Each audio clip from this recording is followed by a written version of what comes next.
지난달 미국의 신규 고용이 26만 6천 명에 그쳤습니다. 월가의 100만 명 예상에 크게 못 미친 건데 백신도 잘 맞고 경제도 살아나고 있다는데 일자리 수준이 이렇게 실망스러운 이유는 뭘까요?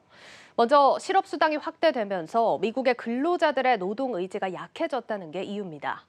미국 정부의 추가 부양 패키지와 주 정부의 실업급여를 합치면 현재 직업이 없는 이들이 매달 받는 돈은 300만 원에 달합니다. 또 최근 미국의 주가와 부동산 가격이 급등하면서 중고령층의 조기 은퇴가 늘었다는 점도 한몫했습니다. 이 뱅크 오브 아메리카에 따르면 최근 미국에서 주가 급등으로 조기 은퇴를 한 중고령층은 120만 명에 달합니다.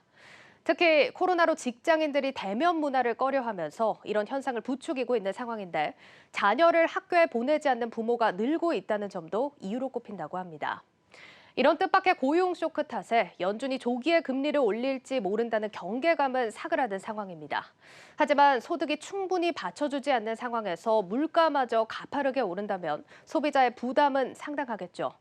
이번 주 연준 위원들의 줄줄이 연설을 하고 수요일인 12일에는 지난달 소비자 물가 상승률이 발표가 되는데 FOMC 금리 정책에 변화가 있을지 판가름하는 중요한 한 주가 될 것으로 보입니다. 예상보다 가파른 물가 상승, 그에 비해 부진한 일자리 상황, 이런 현상은 우리나라도 비슷합니다. 오늘 문재인 대통령이 심각한 문제로 지목한 것도 바로 일자리 격차였죠. 3월 들어 고용이 소폭 개선되긴 했지만 노년층 비정규직 중심의 일자리가 줄을 이루고 있다는 문제로 지목이 되고 있습니다.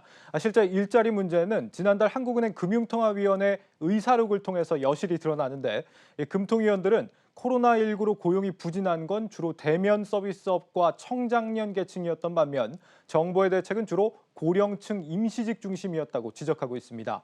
사실 이렇게밖에 될 수 없는 것이 이 고령화가 심각한 데다 팬데믹 이후 무인화 추세도 더 빨라지고 있기 때문입니다. 앞으로도 자동화 무인화가 이루어지는 분야에서 이 코로나 이전 수준의 일자리 회복은 기대하기 어려워 보입니다. 반면 요즘 수출은 이 10년 만에 화랑이라고 하죠. 문재인 정부 5년 차, 이제 고용 없는 성장, 고용 없는 물가 상승은 코로나 극복 이후 우리를 기다리고 있는 더 큰 난제로 떠오르고 있습니다. 앵커 브리핑이었습니다.